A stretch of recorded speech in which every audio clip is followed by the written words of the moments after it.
다같이 사도신경 고백함으로 11월 6일 첫째 주일 일부 예배 드리겠습니다. 전능하사 천지를 만드신 하나님 아버지를 내가 믿사오며 그 외아들 우리 주 예수 그리스도를 믿사오니 이는 성령으로 잉태하사 동정녀 마리아에게 나시고 본디오 빌라도에게 고난을 받으사 십자가에 못 박혀 죽으시고 장사한 지 사흘 만에 죽은 자 가운데서 다시 살아나시며 하늘에 오르사 전능하신 하나님 우편에 앉아 계시다가 저리로서 산 자와 죽은 자를 심판하러 오시리라. 성령을 믿사오며 거룩한 공회와 성도가 서로 교통하는 것과 죄를 사하여 주시는 것과 몸이 다시 사는 것과 영원히 사는 것을 믿사옵나이다. 아멘. 찬양과 감사를 주께 돌립니다. 금년 10개월을 주의 도우신 은혜 가운데 잘 보내게 하시고 금년도 이제 남은 2개월 11월 첫째 주일 또 우리에게 주셔서 이날 거룩한 성일을 기억하고 주의 백성들이 주 앞에 나와 예배 드립니다. 지난 우리의 연약함과 허물을 용서하시고 우리에게 모든 것들과 필요한 것들과 하늘의 것들과 땅의 것들로 충만하게 채워주신 여호와 하나님께 찬양과 감사를 돌립니다. 세운 몸된 사랑의 교회에 속한 모든 성도들과 기관과 주의 종들이 섬기는 이 섬김을 통해서 하나님의 나라가 확장되게 하여 주시고 성도들의 기업과 허락한 자녀들, 기도의 제목들을 기억하여 주옵소서. 주님, 저희들을 향한 하나님의 계획이 있사오니 그 계획을 잘 감당할 수 있는 영육간의 건강함을 더하여 주옵소서. 오늘도 이 땅 위에 진정으로 참된 평화를 요구하고 건강을 요구하고 안식을 요구하는 그런 곳이 너무나 많습니다. 질병과 전쟁, 재난들이 물러가게 하시고 모든 만물들이 회복하며 무엇보다 하나님의 교회가 하나님의 영광을 찬양하는 역할을 잘 감당할 수 있기를 원합니다. 저희들이 두고 있는 고국과 교회들과 부모 형제들과 저희들을 위해서 기도하는 종들과 또 저희들이 머물고 있는 이 디아스포라 지역 외국 교회들과 또 저희들이 머물고 있는 이 유럽과 이베리아 지역과 이 스페인 땅과 마드리드 지역 성도들과 교회들과 우리 선교사님들의 사역들을 기억하여 주옵소서. 오늘도 11월 첫째 주일을 맞이하여서 저희 사랑의 교회에서 2부 예배 이후에 모처럼 가을 체육대회를 가지고자 합니다. 어린아이들로부터 어른에 이르기까지 성도의 아름다운 교제를 나눌 수 있게 하시고 준비하며 섬기는 종들의 손길을 축복하여 주시고 시작과 끝 마칠 때까지 하나님이 동행해 주옵소서. 오늘도 1부, 2부 예배와 유년주일학교 예배 위에 은혜를 더하여 주시고 부족한 종에게 능력을 더하여 주옵소서. 예수 그리스도 이름으로 기도드리옵나이다. 아멘. 하나님의 말씀은 구약 10편 92편 12절부터 15절까지 함께 합독하겠습니다. 의인은 종려나무같이 번성하며 레바논의 백향목같이 성장하리로다. 이는 여호와의 집에 심겨 섬이여 우리 하나님의 뜰 안에서 번성하리로다. 그는 늙어도 여전히 결실하며 진액이 풍족하고 빛이 청청하니 여호와의 정직하심과 나의 바위 되심과 그에게는 불의가 없음이 선포되리로다. 아멘. 성경에는 아주 많은 식물들과 나무들이 수록되어져 있습니다. 포도, 무화과, 상수리, 향나무, 뽕나무, 은근키, 기타 가시나무까지 등등 많은 식물과 나무들이 기록되어져 있는데 어쩌면 식물원을 만들어도 될 만큼 많은 식물들이 기록되어져 있습니다. 오늘 이 본문에서도 시인은 우리 성도를 하나님의 뜰 안에 심겨진 나무들이라 이렇게 비유를 하고 있습니다. 오늘은 본문 말씀을 통해서 여호와의 뜰에 심겨진 나무들이라는 말씀으로 은혜를 나누도록 하겠습니다. 먼저 우리 성도는 여호와의 뜰에 심겨진 종류 나무들입니다. 세계 3대 영화제를 여러분들이 아실 겁니다. 베니스 영화제, 베를린 영화제, 그리고 프랑스 칸 영화제가 있습니다. 이를 3대 영화제라 부릅니다. 특별히 5월이 되면은 프랑스 남부 칸 지역에서 칸 영화제가 시작이 되는데, 칸 영화제의 심벌은 종려나무입니다. 최우수 수상자에게 황금 종려상을 수상합니다. 종려나무는 칸 영화제의 심벌이기도 하지만은 칸 지방의 상징이기도 합니다. 사막의 대추나무로 불리는 종려나무는 보통 깊이 한 30m 뿌리를 내리고 있고, 또 옆으로는 무려 50m까지 뿌리를 내리고 있어 사막이나 또 메마른 그런 지역에서도 종려나무는 시들지 않고 늘 열매를 맺는다고 합니다. 종려나무가 있는 곳에는 항상 곁에 오아시스가 있는데, 다르게 말하면 종려나무는 물이 있는 곳에 뿌리를 내리고 있기에 죽을 때까지 시들지 않고 열매를 맺는다고 합니다. 오늘 이 본문의 시인은 이런 종려나무의 특징 때문에 우리 성도들을 죽을 때까지 시들지 않고 번성하여 열매를 맺는 종려나무에 비유한 것입니다.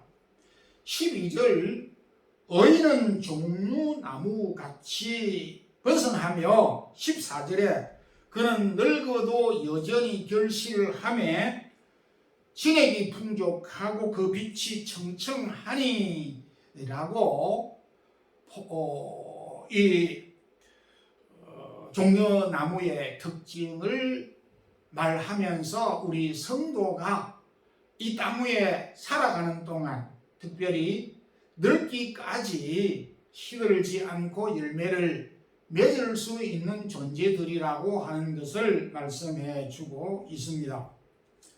그런데 시인이 우리 성도들이 늙을 때까지 시들지 않고 잎이 청청하여서 열매를 맺게 되는 그 이유에 대하여서 언급을 하고 있는데, 이렇게 메마른 사막 가운데서도 열매를 맺게 되는 그 이유가 바로 그 뿌리를 깊이 물, 오아시스에 내리고 있기 때문에 그러한 것처럼 성도들이 늙기까지 시들지 않고 열매를 맺을 수 있는 그 이유를 13절에서 밝히고 있습니다. 이는 우리 성도가 늙기까지 결실하고 진액이 풍족하게 되는 그 이유는 여호와의 집에 심겼음이며 우리 하나님의 뜰 안에서 번성하리로다 라고 말씀하고 있습니다. 참으로 이 종려나무가 뿌리를 깊숙하게 그리고 넓게 뿌리를 물 가운데 내리고 있으므로 시들지 않고 열매를 맺은 같이 우리 성도가 열매를 풍성하게 맺고 살 수 있는 이유는 여호와의 집에 심겨졌기 때문이고 여호와의 뜰 안에서 우리가 있기 때문에 번성할 수 있다라고 말하고 있습니다. 우리가 아는 바대로 나무는 선택권이 없습니다. 공원과 산에 수많은 나무들이 자라고 있는데 그곳에 있는 모든 나무들은 자신이 선택해서 그 자리에 그곳에 심겨져서 자라는 나무는 없습니다. 그래서 이 나무는 처음부터 어디에 심겨지느냐가 아주 중요하고 나무에 생사가 달려있다 하겠습니다. 그런데 오늘 시인은 저와 여러분을 향해서 우리 성도를 향하여서 여호와의 집에 심겨졌고 여호와의 뜰 안에서 무럭무럭 번성하게 자라는 종려나무와 같다라고 말씀을 하고 있습니다. 시편 1편에 복 있는 사람은 시냇가에 심긴 나무와 같다라고 말씀을 한 바와 같이 저와 여러분은 우리의 선택이 아니었지만은 하나님이 저와 여러분을 하나님의 집 안에 하나님의 뜰 안에 심어주셨다. 우리는 하나님의 선택받은 하나님의 뜰 안에 하나님의 집 안에 심기워져 있는 나무들이다라고 말씀을 하고 있습니다.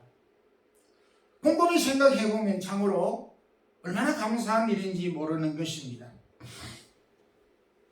우리가 듣고 있지만은 대부분의 사람들조차도 또 본인들조차도 나이가 들고 늙으면은 쓸모없다 이렇게 말하고 생각하기도 합니다. 근데 오늘 시인은 그는 늙어도 여전히 결실하고 진액이 풍족하고 빛이 청청하다라고 말씀을 하고 있습니다. 왜냐? 우리의 존재가 하나님의 집과 하나님의 뜰에 뿌리를 받고 있기 때문에 우리 자신은 연약할지 모르지만은 우리가 하나님의 집과 하나님의 뜰 안에 뿌리를 내리고 있기 때문에 늙어도 결실할 수 있고 진액이 마르지 않고 풍족하고 빛이 청청할 수 있다라고 말씀을 하고 있습니다. 혹 우리가 잘못 생각하고 또 흔히 생각하는 것 가운데 하나는 능력이 있기 때문에 내가 많은 열매를 맺는다라고 생각을 하고 있습니다. 틀린 말은 아닐 수 있습니다. 그래서 오늘 시인은 우리를 향하여서 우리가 젊고 능력이 있기 때문에 많은 열매들을 풍족하게 맺히는 것이 아니라 여호와의 집에 여호와의 뜰에 심겨졌기 때문에 열매를 맺을 수 있다라고 말씀을 하셨고 넓기 때문에 열매를 맺을 수 없는 것이 아니라 여호와의 집에 심겨지지 않고 여호와의 뜰에 심겨지지 않았기 때문에 열매를 맺을 수 없다라고 말씀을 합니다. 그러므로 저와 여러분이 여호와의 집과 뜰에 애써 생활을 하고 이곳에 근거를 두고 살아가는 것이 우리 삶의 진액이요 삶의 원동력이라고 하는 것을 말씀해 주고 있기에 저와 여러분이 여호와의 뜰과 여호와의 집에서 더욱더 번성하는 우리 성도의 삶이 되기를 소망합니다. 시인은 우리 성도는 여호와의 뜰에 심겨진 백향목 나무다라고 말씀을 하고 있습니다. 사람들은 사자를 지상의 왕자라 그렇게 말을 하고 있고 독수리를 창공, 하늘의 왕자라 그렇게 종종 부르기도 합니다. 그런데 슈퍼의 왕자를 사람들은 백향목이라 그렇게 부르고 있습니다. 우리는 백향목을 자주 접할 수 없지만은 백향목은 특히 레바논의 주 품목으로 해발 고도 2000m 이상 지역에서 눈 덮이는 산에서 높이가 40m 그리고 이 둘레가 5m에서 10m 크기로 아주 우람한 나무들이 빛을 내면서 푸른 빛을 내면서 우람하게 서 있고 자라는 것을 볼 수가 있습니다. 그래서 에스겔 선지자는 에스겔 31장 3절에 이 백향목은 구름을 뚫는 나무다 이렇게 표현하기도 하였습니다. 또한 이 백향목은 1000년 이상 살 수 있는 장수하는 나무로 그 특징은 아주 곱게 자라고 그리고 무엇보다 튼튼하다라는 것입니다. 그래서 벌레 먹지 않는 나무라고 하는 별칭을 갖고 있습니다. 그래서 이 백향목은 오늘날에도 아주 중요한 집을 지을 때 과거 솔로몬이 성전을 지을 때 이 백향목으로 지었고 오늘날에도 아주 큰 중요한 건물을 지을 때에 백향목이 사용됩니다.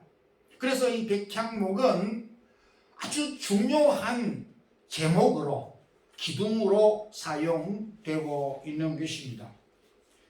시인은 오늘 저와 여러분 우리 성도를 향하여서 백향목처럼 기둥 같은 그리고 이 세상에 유용하게 제목으로 사용되는 사람이 되기를 소망하고 있고 그러한 목적을 가지고 이 세상에 하나님이 보내셨다라고 말씀을 하고 있습니다. 12절에 역시 반복되는 말씀이지만은 의인은 종려나무같이 번성하며 레바논의 백향목같이 성장하리로다. 여기 성장이라고 하는 것은 튼튼하다, 강하다라고 하는 의미를 담고 있습니다. 흔히 사람들은 믿음직하고 책임감 있는 사람을 기둥 같은 사람이다 그렇게 말을 하기도 합니다. 초대교회 베드로, 야고보, 요한을 갈라디아서에서는 기둥같이 쓰임을 받는 사람이다 이렇게 말씀을 하고 있습니다. 기둥같이 여기는 야고보와 게와와 요한이라고 말씀을 하였습니다. 우리가 아는 대로 베드로를 비롯한 12 제자들은 처음부터 제목감이 못됐습니다. 인간성도 그러하고 백향목에 비유할 바 되지 못했습니다. 불쏘시개 정도 할 수 있을까 정도로 장목처럼 그렇게 이 세상을 살았던 그들을 주님이 다듬고 다듬어서 사도행전을 보게 되면 하나님의 교회에 기둥 같은 제목으로 쓰셨고 일하고 있는 것을 보게 됩니다. 그래서 제가 오늘 이 말씀을 보면서 기둥은 자라는 것도 필요하지만 다듬어져야 된다 라고 하는 것을 배울 수 있게 되는 것입니다. 집을 짓는 데만 제목이 필요하고 기둥이 필요한 것이 아닙니다. 사람이 모여 사는 공동체에 역시 기둥이 필요한 것입니다. 기둥으로 사용되기 위해서는 제목이 기둥으로 사용되기 위해서는 백향목처럼 아주 고와야 되는 것입니다. 역시 공동체 속에 하나님의 쓰임을 받고 기둥 같은 사람으로 기둥 같은 역할을 하기 위해서는 고와야 되는 것입니다. 15절에서 고든 것에 대하여 해석을 해주기를 그것을 정직이라 이렇게 말씀하고 있습니다. 정직하지 못하면은 인정받을 수가 없고 공동체의 제목으로 기둥감으로 사용이 될 수가 없습니다. 동시에 백향목은 이 기둥같이 쓰임으로 해서 그 건물의 무게를 다 떠받칠 수 있는 튼튼해야 되는 것입니다. 공동체의 이 지도자, 공동체의 이 기둥은 공동체의 모든 무게들을 떠받칠 수 있는 그런 튼튼함이 있어야 되는 것입니다. 무거움을 감당할 수 있어야 된다라고 하는 것입니다. 또한 이 기둥은 한번 그 자리에 세워지면 건물이 다 할 때까지 옮겨지지 않고 그 자리에 계속 남아있게 되는 것입니다. 우리는 이것을 책임감이라고 말을 할 수가 있겠습니다. 기둥은 다른 어떤 석가래와 같이 뗐다 붙였다 옮겼다 할 수 있는 그런 위치가 아닌 것입니다. 그런데 놀라운 것은 이 교회의 직분 가운데 우리 항존직이라고 하는 것이 있습니다. 영구적인 직업이 그 직책이다 이렇게 볼 수 있는데 목사, 장로, 안수집사, 교회 권사 이 직은 항존직이며 한번 임직을 받으면 죽을 때까지 이 직을 갖고 이 세상을 떠나게 되는 것입니다. 제가 이 교회 헌법을 배우면서 이 의미를 잘 몰랐습니다. 그런데 오늘 이 말씀을 보니까 우리가 책임을 지는 일들과 직분을 수행하는 일들, 기둥 같은 역할을 하려면 기둥 같은 이 사명을 감당하려면 죽을 때까지 자기 선자리에서 자기가 머물고 있는 자리에서 책임을 다 감당하는 것이다 라고 생각을 하게 될 때 그야말로 이 항존직이라고 하는 것이 합당하다라고 하는 생각이 들었습니다. 성도 여러분, 하나님은 저희들을 우리 가정에서, 교회에서, 우리가 머물고 있는 공동체 가운데 저희들이 당연하고 그리고 튼튼하고 곧고 사명을 다하기를 원하고 있습니다. 백형목같이 기둥같은 당연하고 오래오래 살고 그러면서 필요한 제목으로 기둥같이 쓰임을 받는 우리 모든 성도들이 되기를 소망합니다. 시인은 우리 성도는 여호와의 심겨진 감람나무라고 말씀하고 있습니다. 제가 직접 목격한 것은 아니지만은 지금도 감람산, 예루살렘 감람산, 우리 예수님께서 2000년 전에 기도하신 그곳에 있었던 그 감람나무가 지금도 그대로 있다라고 그렇게 증언을 하고 있습니다. 그 놀라운 것은 구약성경의 노아 홍수로 인해서 지상에 있는 모든 생명체들이 다 죽었습니다. 150여일 동안 물이 덮여 창일하여 모든 식물들이 다 죽고 없었습니다. 그런데 물이 감해지고 난 다음에 제일 먼저 감람나무라 불리는 이 올리브가 새 싹을 내면서 비둘기가 그 싹을 물어다가 노아에게 전달해 준 사건이 기록되고 있습니다. 감람나무라 불리는 올리브는 그 물속에서도 죽지 않고 파릇파릇 새싹을 낼 정도로 당연한 생명력을 가지고 있습니다. 미국의 정형한 건강 잡지 헬스는 세계 5대 식품을 선정하였는데 참으로 우리 대한민국의 김치가 선정됐고 그리고 올리브 오일이 선정된 바 있습니다.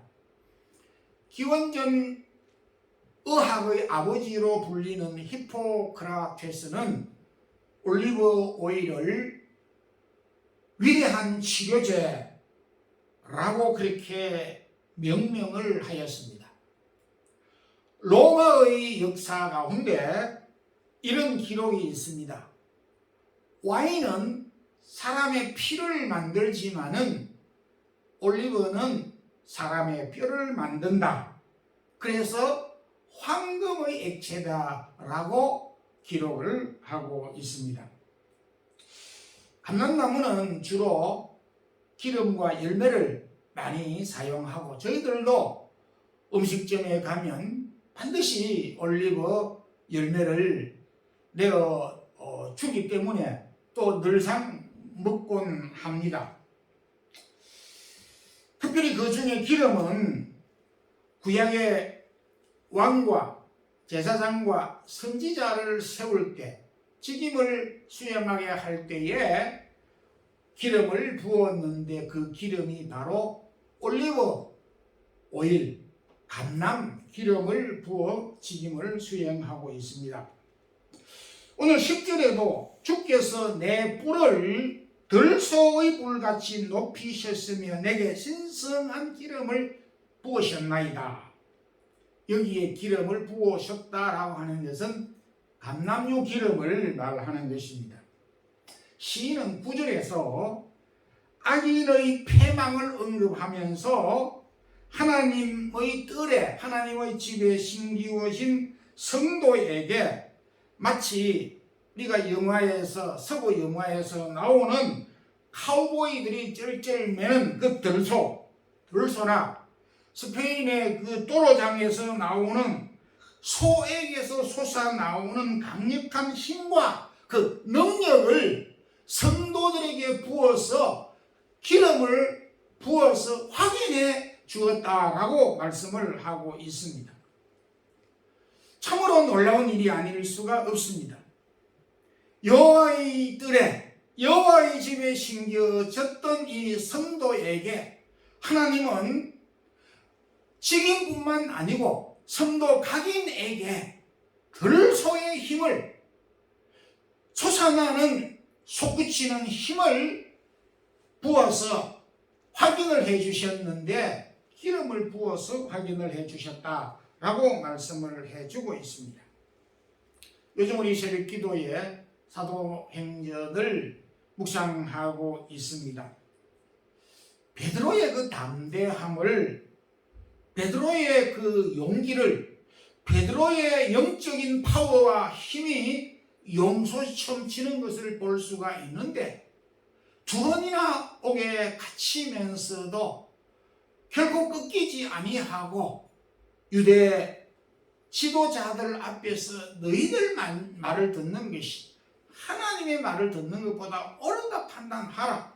하나님의 말씀을 듣는 것이 당연하지 않은가, 옳지 않는가 라고 하면서 굽힐 줄 모르는 용소성 치는 힘이 나왔습니다.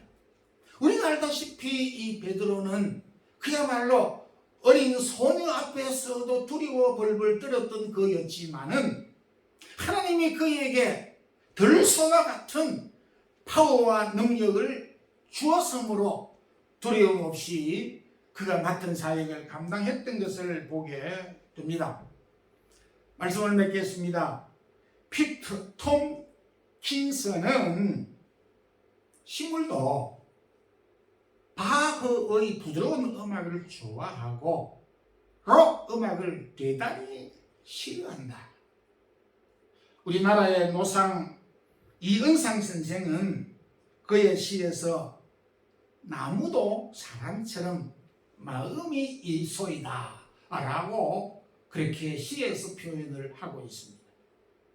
그런 점에서 이 시인이 나무를 통해서 우리 성도를 비유한 것은 너무나 참으로 우리에게 공감되는 말씀이기도 합니다. 오늘 시인은 우리에게 이 세상을 살아가는 우리 성도들에게 우리 성도들을 하나님의 집과 뜰에 심기워진 종려나무이고 백향목이고 감람나무라 하였습니다. 종려나무처럼 늙어도 열매를 맺고 시들지 않고 결실하는 우리 성도들이 되기를 바라고, 백향목처럼 제목으로 사용되기를 원하며, 그리고 감람나무처럼 풍성한 열매와 능력 있는 삶을 사는 성도들이 되기를 주님의 이름으로 축원합니다. 기도드리겠습니다. 주님 감사합니다.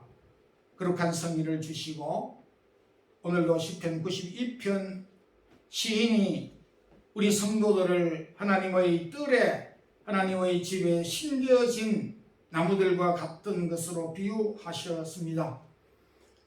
부족한 저희들이지만은 저희들을 하나님의 뜰에 심겨진 종려나무로, 백향목으로, 그리고 감람나무로 비유하셨기에 주여 저희들이 종려나무처럼 늙어도 결실하여 진행이 마르지 않게 하옵소서.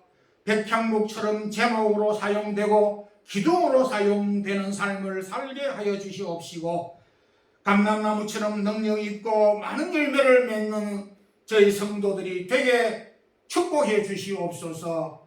사랑하는 성도들의 몸과 마음 귀한 예물을 드렸습니다.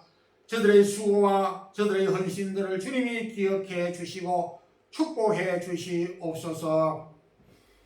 주 예수 그리스도의 크신 은혜와 하나님 우리 아버지의 무한하신 사랑과 성령님의 교통하심이 종려나무와 백향목과 감람나무와 같이 풍성한 삶을, 열매를 맺는 기둥 같은 삶을 사는 우리 모든 성도들과 자녀들에게 이제부터 영원토록 함께 있을지어다. 아멘.